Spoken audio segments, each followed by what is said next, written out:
Tapi kita gak berdua banget karena kita kedatangan ada 3 orang yang membuat film. Judulnya sih udah statement sebenarnya judulnya. Iya. Gereja Setan. Nah ini dia sebenarnya judulnya tuh agak lumayan kontroversi nggak sih? Riskan ya, maksudnya jadi riskan gitu. Yang server mayoritas ya kan? Iya gitu. Bisa langsung penistaan itu ya. Iya kan. Untungnya kaum gereja ini kaum yang toleran ya kan. Jadi masih aman. Setan kayak mau apa? Nah mungkin boleh dikenalin dulu nih satu-satu nih. Oke, saya Roy Sakti, saya di sini sebagai eksekutif produser Gereja Setan.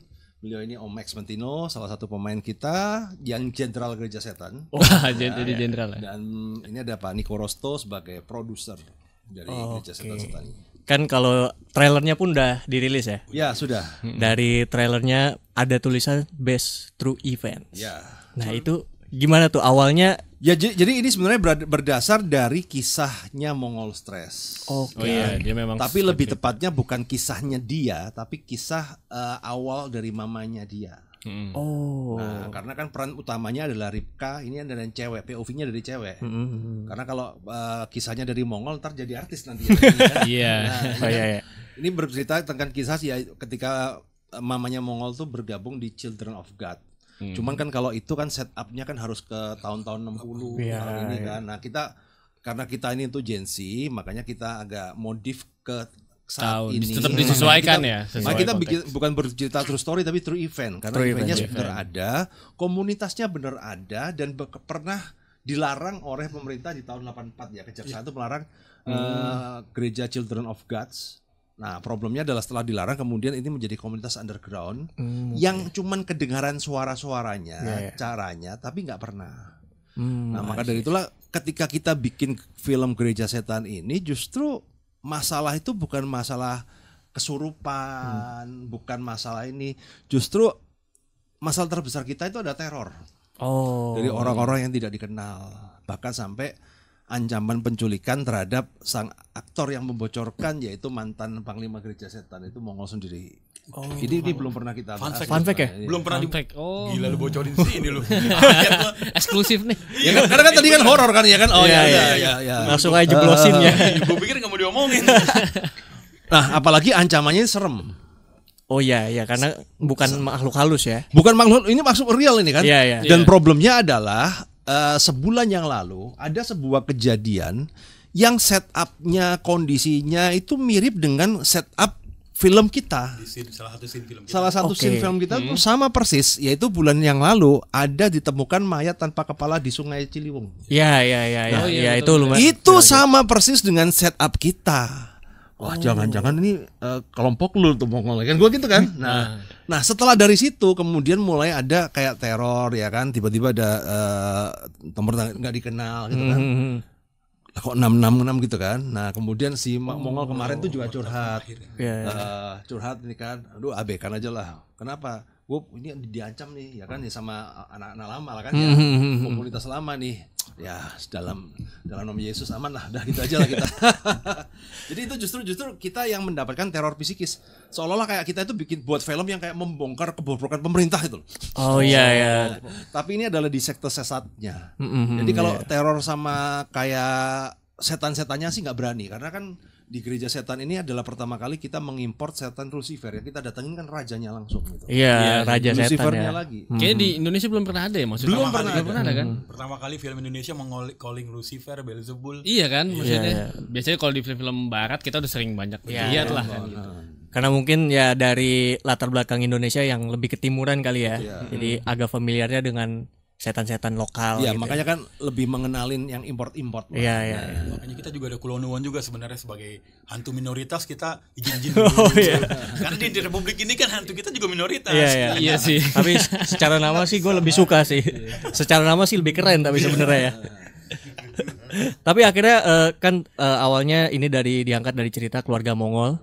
Nah itu apakah itu jadi setelah mendengar ceritanya terus akhirnya itu jadi alasan Mas Roy buat ikut campur di sini. Jadi lebih condong tertantang karena naskah ini sudah ada bertahun-tahun tapi tidak ada yang berani mengeksekusi. Dan yang bikin naskahnya Mongol. Ada tim kita namanya partner kita namanya Daniel Tito ya kan. Oke.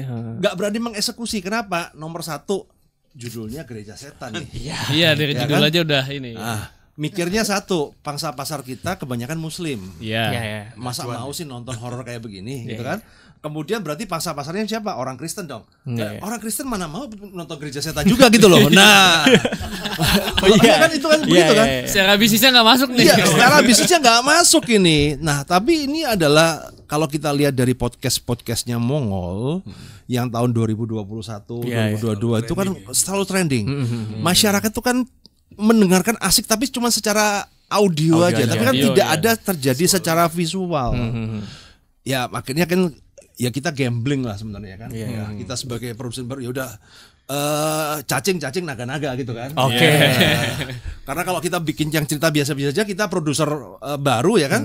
Kita PH baru kemudian bikin yang cerita biasa ya makin hancur lah. Udahlah mending ya kalaupun kalau apes-apesnya masuk penjara ngetop nggak apa-apa lah gitu lah. Gitu aja deh. Ini satu udah mulai takut dulu deh. Tapi sebenarnya tadi kan terus diceritain juga kalau ini tuh sebenarnya naskah cerita udah lama, terus akhirnya ditahan karena resikonya terlalu tinggi. Tidak ada produser yang berani mengambil resiko. Oke. That's the point. Terus apakah ini jadi akhirnya jadi buat alat buat perhitungan buat memilih aktor-aktornya? Makanya terpilih Om Max nih. Yang secara Kita kan tahu biasanya di film-film kuat secara Ini pertanyaannya kalau lu bro, kalau lu nih. iya. Kenapa? Karena begini, karena di sosok-sosok Gereja Setan itu kan adalah Jangan itu bilang muka gue kayak setan. enggak kan panglimanya kan condongnya kan ke barat gitu kan. Ya, blaster, Nah, iya, betul. muka-muka Indo ya kan keren berjanggut, botak. Ini kan udah nggak usah dianu udah kalau bilang Panglima Setan mah udah percaya gitu kan. Apalagi kalau baju hitam, jubah hitam ya udah kita itu begitu cari siapa ya Panglima Jenderal udah nggak langsung ada, kebayang nggak ada nih Om Max Metino nih itu kan. Di sini pakai gini supaya kesannya baik. Oh. lebih colorful ya. Tapi ada hitam-hitam lagi aduh. ada kayak di casting khusus gitu-gitu nggak buat talent yang main di film Gereja Setan nih? Kalau casting khusus sih nggak terlalu ya. Kan kita kebanyakan fokusnya di Mongol ya. Mongol berperan sebagai peran antagonis utama. Tapi Mongol ini peran utamanya. Antagonis utamanya. Dia jadi pendeta gereja setannya. Ya sebenarnya kan dia nggak acting di situ kan. Cuman recall masa lalu aja dia. Iya, kan. iya. Buat flashback kemudian, ya. nah yang memang agak kita dilematis adalah sosok Lucifer ini kan kalau di Indonesia itu terbiasa namanya setan tuh kan harus difabel, harus jelek gitu kan. Iya. Nah, kita agak kontroversi karena kita menghadirkan justru sosok setannya ganteng karena Lucifer. Iya, karena penggambaran di barat kan seperti itu. Kita pakai si Jonas Stefano dan ketika dipakai, oh ini lebih Lucifer dari Lucifer ini kan. Tapi menariknya pada saat pemilihan Jonas ini film kedua Jonas. Film Pertama Jonas dia berperan sebagai malaikat. Yang keduanya di sebagai setan. Lucifer. Jadi Lucifer. Kan sesuai dengan Alkitab. Langsung antitesis berubah ya. Iya sesuai kan. Iya. Lucifer kan malaikat yang terbuang. Iya, Ini berubah aja. Pertama malaikat, kedua jadi Lucifer. Oh emang kayaknya ini takdir ya buat Jonas.